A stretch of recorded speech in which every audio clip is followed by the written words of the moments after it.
2차 전지, 소프트웨어, 인터넷, 바이오 이런 기업들의 시대가 완전히 끝난 것인지, 주도주들은 결과적으로는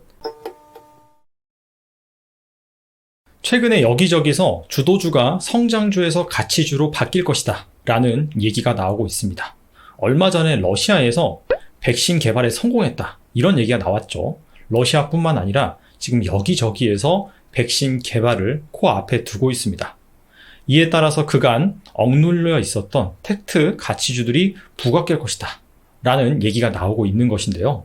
실제로 여행주, 조선주, 금융주, 철강 이런 주식들이 양호한 상승 흐름을 보이고 있습니다.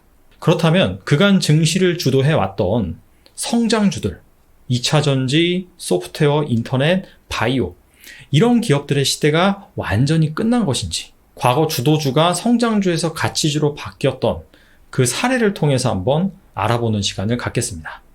일단 먼저 주도주의 흐름이 왜 바뀌었느냐, 그 부분을 확인하는 것이 중요합니다. 얼마 전에 올린 영상에서 향후에 주도주의 흐름이 성장주에서 가치주로 바뀌기 위해선 금리가 중요하다고 했어요. 금리가 하락하는 구간에는 성장주가 부각을 받고 금리가 다시 상승하는 구간에는 가치주가 부각을 받는다 라고 말씀을 드렸습니다. 간단하게 설명드리면 PER, 주가 수익 비율이죠. 만약에 내가 PER 10배짜리 주식을 인수를 한다 라고 한다면 그 기업의 순이익이 변동이 없다 라는 가정하에 매년 10%의 수익률을 내가 얻을 수가 있습니다. 그런데 현재 상황이 금리가 10%가 넘어요. 그렇다면 그 PER 10배짜리 주식은 메리트가 없습니다. 왜냐하면 그냥 은행에 넣어놔도 매년 10%의 이자를 받을 수 있기 때문이죠. 그런데 금리가 계속해서 낮아져요. 지금처럼 0%대가 됐다 라고 한다면 PER 10배짜리 주식이 아니라 20배면은 매년 5%의 수익률이 발생하거든요. 20배가 아니라 50배도 가능합니다. 50배짜리는 만약에 인수를 한다 라고 한다면 매년 2%의 수익률이 발생하는 것과 같거든요. 그럼에도 불구하고 지금 금리가 0%대이기 때문에 50배짜리도 투자할 수 있다는 거죠. 그런데 그냥 50배짜리가 아니라 앞으로 성장 가능성이 높은 그런 PER 50배짜리 주식은 투자할 수 있는 논리가 성립이 된다. 그래서 금리가 낮아지는 저금리 구간에선 성장주가 부각을 받는다 라고 말씀드렸습니다. 그런데 금리가 반등을 한다 라고 한다면 그 성장주의 강세 논리가 약해지는 것이죠. 그래서 최근에 금리를 보면 빠르게 반등하고 있는 모습을 알 수가 있습니다. 미국의 장기 국채금리 그리고 우리나라의 장기 국채금리 둘 다 보시면 8월 들어서 빠르게 반등하고 있는 것을 확인할 수 있는데요. 참고로 이 금리를 볼 때 왜 장기 금리를 보느냐? 장기 금리가 향후 경기 흐름을 반영을 해서 움직이기 때문입니다. 그렇다면 과거에 이렇게 금리가 하락을 하고 다시 반등하는 구간이 몇 번 있었거든요. 그 상황을 한번 살펴보겠습니다. 그때가 언제인지를 한번 살펴보도록 하겠습니다. 국고채 10년물 금리 추이입니다. 자, 첫 번째로 금리가 하락을 했다가 반등하는 구간, 이 시기는 언제였느냐? 2008년도 글로벌 금융위기, 이때 당시에 갑작스럽게 경제 위기가 닥치면서 각국의 중앙은행들이 금리를 빠르게 하락시켰죠. 자, 그러면서 금리가 상당히 낮아졌습니다. 그래서 2008년도 11월 달, 이때부터 2010년도 상반기까지, 이때까지 금리가 추세적으로 하락하는 구간이었어요. 그리고 나서 금리 반등은 언제 이루어졌느냐? 2010년 하반기부터 2011년 초까지, 이때 이렇게 금리가 반등하는 흐름이 나왔습니다. 자세히 보시면 2008년도 말, 이때도 금리가 빠르게 하락을 했다가 반등하는 흐름이 나왔죠. 근데 이때는 왜 선정하지 않았느냐? 왜냐하면 이 금리가 급락했던 이 시기, 이때는 이 글로벌 금융 위기 때문에 중앙은행에서 금리를 빠르게 낮추면서 그러면서 하락을 한 거거든요.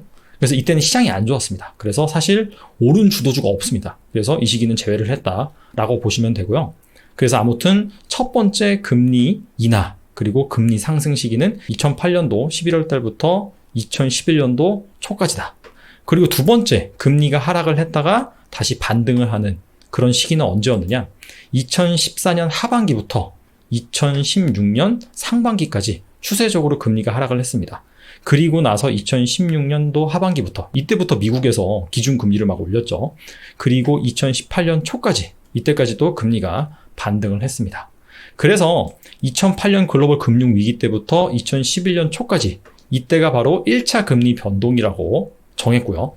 그 다음에 2014년도 하반기부터 2018년도 초까지 이때가 2차 금리 변동 구간이라고 정했습니다. 자, 이때 금리가 하락했을 때 어떤 주식들이 올랐고 그 다음에 금리가 반등을 했을 때 또 어떤 주식들이 올랐는지 확인해 보도록 하겠습니다. 1차 금리 변동 시기의 주도주 흐름입니다. 자, 먼저 금리가 하락했던 시기 2018년 11월 달부터 2010년 10월까지. 자, 그때 강세를 보였던 주도주 탑7을 확인해 보면 자동차, 그 다음에 비철, 목재, 그 다음에 화학, 디스플레이, IT 소프트웨어 이런 업종들이었습니다. 보시다시피 엄청나게 많이 올랐죠. 근데 이때는 글로벌 금융 위기 때문에 주가가 워낙 빠져있는 상태에서 반등하는 구간에 그 데이터를 계산을 한 거기 때문에 상당히 상승률이 양호하게 나타난다 라는 것을 알 수 있습니다. 자, 그리고 나서 금리가 하락이 끝나고 다시 반등하는 구간 2010년 10월부터 2011년 3월달까지. 자, 이때에는 어떤 주식들이 강세를 보였냐라고 봤더니 확실히 금리 인하 시기, 이 시기에 강세를 보였던 업종이 많이 빠지고 새로운 주식들이 편입된 것을 알 수가 있습니다. 보시다시피 반도체, 에너지 조선, 그리고 보험, 은행 이런 주식들이 금리 인상 시기에 좋은 퍼포먼스를 보였다라는 것을 알 수 있죠. 근데 중요한 것은 무엇이냐? 자동차, 화학 이 기업은 금리 인하 시기 때 이때도 상당히 양호한 퍼포먼스를 보인 업종이거든요.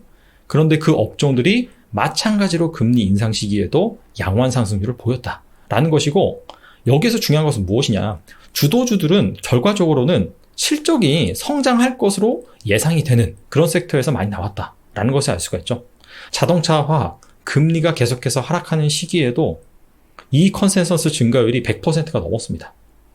그리고 금리가 상승하는 그런 시기에도 이 컨센서스 증가율이 높았다라는 것을 알 수가 있습니다. 이번에는 2차 금리 변동 시기 주도주를 확인해 보겠습니다.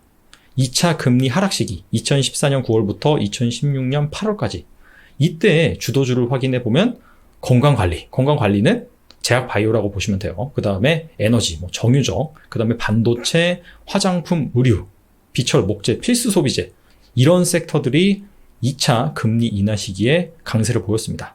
아마 여러분들도 한 5년 이상은 주식 투자하시는 분들 같은 경우엔 2015년도 이때 제약, 바이오와 화장품이 당대 최고의 성장주였다라는 것은 기억을 하실 겁니다.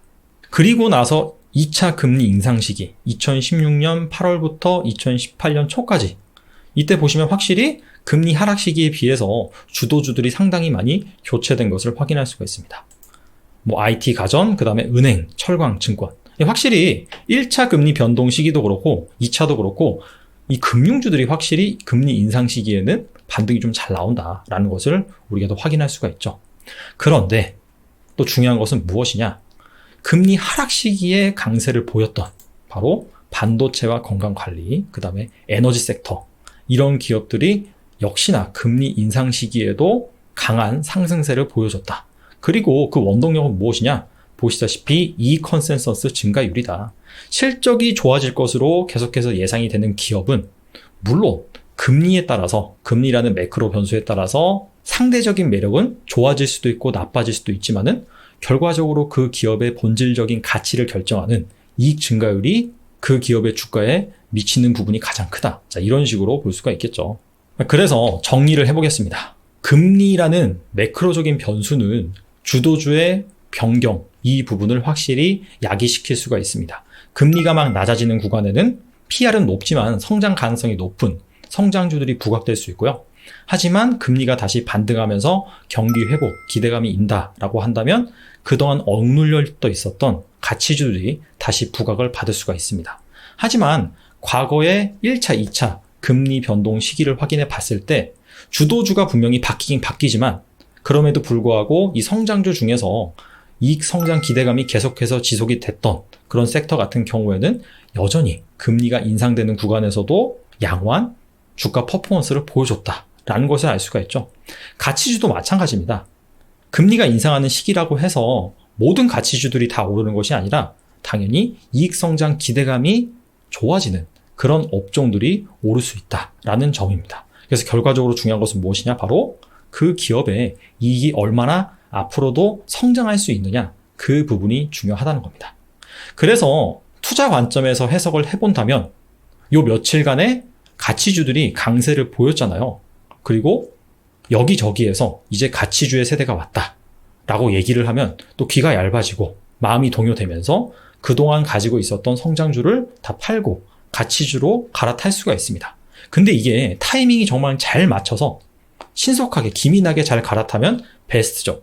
그런데 한 발 늦게 갈아타다 보면 오히려 수익률이 망가질 수도 있습니다. 어제만 해도 그렇습니다. 13일에 모처럼 만의 성장주들이 또 폭발적으로 올랐거든요.